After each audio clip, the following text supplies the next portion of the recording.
मोहतरम नाज़रीन किराम, अस्सलामु अलैकुम वरहमतुल्लाहि वबरकातुहू। कासिमी यूनानी हेल्थ ऑफिशियल में आपका इस्तकबाल है। नाज़रीन किराम, आज फिर एक नए नुस्खे के साथ आपकी खिदमत में हाजिर हूँ। आज का नुस्खा मुसफ़्फ़ी खून का नुस्खा है। ये नुस्खा खून को पाक और साफ करता है, चेहरे से दाग और धब्बों को दूर करता है, चाहे वह धब्बे सियाह हो या सफ़ेद हो, दोनों तरह के धब्बों को ख़त्म करता है। नीज़ फोड़े फुंसियों को दूर करता है, कील और मुहासों को भी ख़त्म करता है।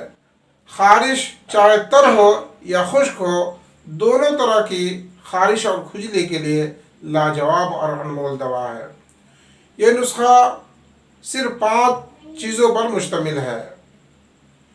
नंबर 1, बरगे हिना यानी मेहंदी के पत्ते ले लें।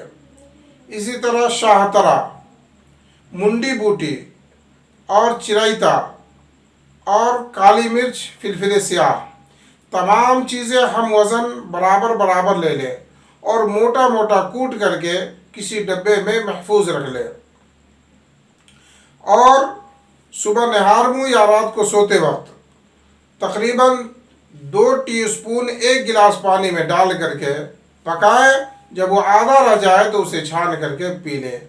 ज़बरदस्त मुसफ़्फ़ी खून है और तमाम जल्दी अमराज के लिए बहुत ही मुफीद और लाजवाब दवा है। इस्तेमाल करें और हमें अपनी दुआओं में याद रखें। इस तरह की मज़ीद मालूमाती वीडियोज़ देखने के लिए हमारे चैनल को सब्सक्राइब करें और लाइक और शेयर भी करें ताकि इसका फ़ायदा आम हो सके। जज़ाकल्लाहु खैर।